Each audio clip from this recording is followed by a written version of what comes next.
If you've been missing Dragon Ball Z, then don't worry, this episode's got your back. That's right everyone, Dragon Ball Super episode 90 just landed, and oh, the nostalgia feels are ripe with this one. Facing the wall that must be overcome, Goku versus Gohan. Oh, and Piccolo and Tenshinhan are there, just so you know. We begin the episode at night, back in the same grassy wastelands that we saw in episode 88, with Gohan and Piccolo meditating. Yeah, that's totally what they're doing. Yeah, meditating. Yeah. Piccolo informs Gohan that his training is complete because there is nothing more that he can teach him in just a few hours before the tournament starts, which I bet will happen the next morning. They should get some rest. They're going to be tuckered out otherwise, unless they've been meditating. The green tracksuit makes a brief cameo, but the way that Gohan carries himself in it is totally different from before. Gone are the stick-thin arms and legs. He looks beefier now than ever before. I don't mind him in this tracksuit now. Finally, all green tracksuit wearers can rejoice that their hero, idol, and brethren is now back on form. For once, Gohan is the serious one in all of this, whereas Goku is doing what a Goku does. Eating a place out of business and making someone else pay for it.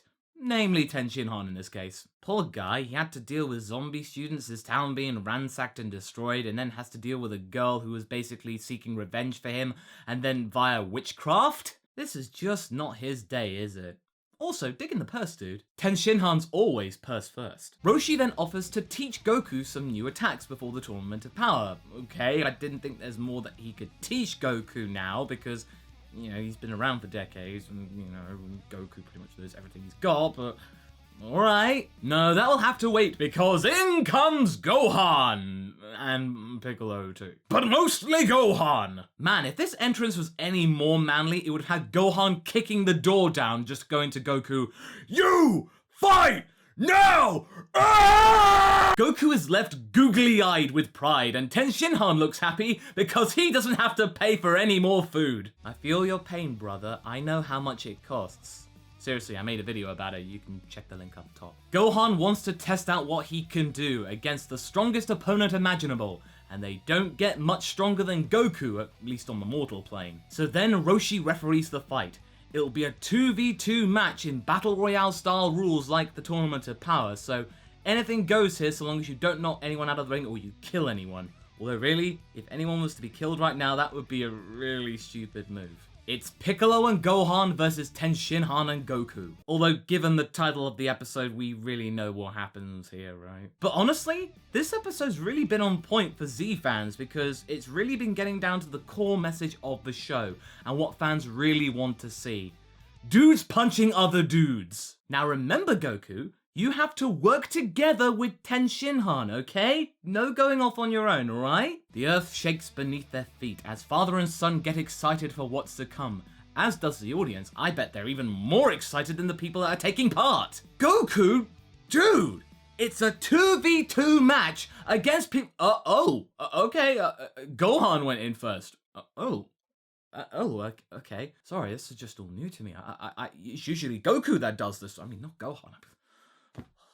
I'm lost for words. It's weird, but I like it. I like it a lot. Now, one thing we have to note here is that it's Gohan going on the offensive for most of this initial spat. It's Goku that's on the defensive here, at least in his base form. He can't do anything about Gohan's onslaught other than just block and try and dodge. I mean, you know, it's just Gohan's there. He's got it. And he's not even powered up yet. He's actually got a fight on his hands. He's gonna sleep well tonight. Piccolo then reminds Gohan to not let his brash overconfidence get the better of him like before back in the Buu saga, as he too powers up to join the fight proper. Goku and Tenshinhan break one of the cardinal sins of Dragon Ball. You are not supposed to attack your opponent while they are powering up. Have you no respect for the code of screaming your head off, sirs? Blasphemy! Luckily though, Gohan steps in before Piccolo can be overcome. For a while there, Gohan doesn't even need Piccolo as he can take on both Tenshinhan and Goku at the same time. Gohan powers up a little bit and we are treated to even more earth-shaking action, we are getting some high-level erosion here. Think of all the ecosystems being destroyed. Think of all the ant colonies being destroyed here, guys. Think of the ants! The ants! The animation is going off so fast and so smoothly that Roshi has to take his glasses off just to keep up. Well, that's a big deal. Roshi doesn't take off his glasses for no man. A woman, though, that's another story. Ten Shinhan then finally remembers that this is a battle royale and that he should, do something. So he prepares a Kikoho blast to try and knock out Gohan from the air, despite the fact that he can't see anything right now. It's just a series of blurs and whooshes. But, hopefully it might connect and not hit Goku, yeah? But then he's thrown off his groove by what looks like a mini Soul Punisher from Gohan, one of Gogeta's signature attacks. Gohan's demonstrating the little baby version. Oh, it's cute and destructive. But then, Piccolo whips out the full power explosive demon wave and destroys the entire arena, or at least a good part of it. Now we have to remember, this hasn't been seen since the 23rd Tenkaichi Budokai in the series and the second Cooler movie in the movies. That's a deep cut there, Toei. When everything clears up, Goku is seen with his arms outstretched, praising the heavens by going, "Praise Kami! I got a fight that I love!" But wait!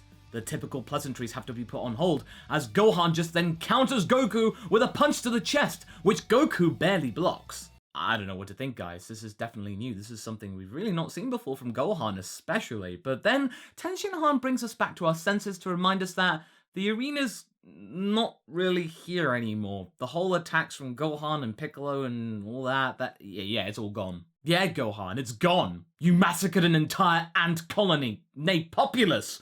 I hope you're happy. Gohan doesn't want this to end and then demands that he and Goku fight one-on-one, which is what they've really been doing up to this point pretty much. It's not really been a tag team battle royale, it's just been a glorified one-on-one with Piccolo and Ten Shinhan just shooting pew-pew laser beams at each other just for fun. But then we have to remember that other things are happening in the multiverses. We are then treated to a brief visit to Universe 10. Oh, hey Goasu, how's it going? How you doing? Oh, okay, you're not doing well, it looks like. Oh, sorry. It looks like Goasu's been having trouble picking anybody for the Tournament of Power, and with just 5-6 hours to go at this point, he's really got to pull his finger out. He's got nobody. But honestly, I can't blame him. He doesn't want to risk finding someone so powerful like Zamasu that could rebel against him and then destroy the multiverses again like Zamasu. But all that sympathy will have to wait as we now see Rumshi for the first time, close up. And as well as his angel, Kus. That's a pun on Cusqueña, by the way. It's a type of Peruvian beer. You should try it sometime. It's pretty nice. Fortunately for our yellow friend, Rumshi has actually picked a team for the Tournament of Power for Goasu.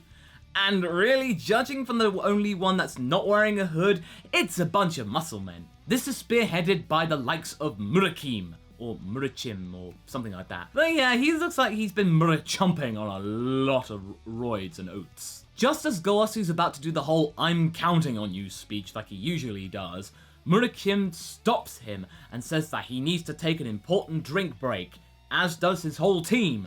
But what's in the drink? It's protein shake, guys. Yeah, we are getting bodybuilder stereotypes here. So yeah, what's next? Dry chicken and rice? On a serious note, guys, I worked with somebody who was a lot like that, just ate dried chicken and rice and protein shakes. He was so miserable the entire time he was doing that. But to be fair, he did win the bodybuilding championships in the UK a while back, so you know, swings and roundabouts. Gohan responds by then powering up himself, and we want to see the bang. Where's the bang? Show us the bang! The bang! The bang! The bang! Yeah, that's it! Oh, it's on now. Gohan then says to his father that he intends to become even more Ultima than before. Something that will excel the likes of Super Saiyan Blue. Why? Sorry. I'm trying to control it. I promised myself I wouldn't do it for this one. Okay. All right, I'm good. Goku then says, and it's rather sweet actually, that all this time he'd been looking to the stars for a good, worthy fight, but all this time it had been on Earth, just waiting to be unlocked. Aw, Goku. If you hadn't been so reckless with trillions of lives up to this point, I would actually say that's rather sweet. What follows is a very well choreographed fight, which shows that Super Saiyan 2 is nothing when it comes to Ultimate Gohan. He's able to hold his own and more. Okay, well, sort of never mind. Instant transmission helps throw Goku a bone. He wants Gohan to attack more, and it works. A lot. Like, a lot. Gohan demands that Goku again is serious with his fighting, and it doesn't get any more serious than Super Saiyan Blue when he's not being stupid with it. Piccolo cheers Gohan on as the Saiyans are going all out in this attack. And I said Super Saiyan Blue, right? No, scratch that. Make that Kaioken Blue. Oh, okay. Oh, this is looking really cool. Oh, this looks so beautiful, but who won? Who won? Not Gohan, but it was close. Oh well, at least we got a cute father-son shot with Goku promising to go even further beyond with Gohan in the future. That was pretty nice. In fact, Goku was so impressed by Gohan's performance that he makes Gohan the team captain for Universe 7. It's just as well, because Gohan's got about 4.5 hours to come up with a plan of action, and if this was anyone else, this would be a struggle, but remember, Gohan is probably one of the most learned people on the planet, so to him, this might be doable. All in all, this episode was just the thing that Super Skeptics needed. This was straight up action throughout until the very last minute. People punching each other with big attacks, powering up, screaming, and just all the stuff that made Dragon Ball Z popular in the West. It was all here. Not only did we get to see Gohan make great strides in his character development, but we actually got to see him powerful and actually figure in a fight. In fact, against Kaioken Blue. That's what happened with the likes of Toppo. So Gohan's really up there. In fact, he almost beat it. Just think of the Zenkai boost that chap's gonna get. As if it wasn't enough that we got such a Z-like plot in this episode, we then got the animation and flow to back it up. This is probably going to be one of the most loved episodes of Super in the entire fandom, I'd imagine. Now I've just got to sit tight and see how the last couple of episodes before the Tournament of Power pan out.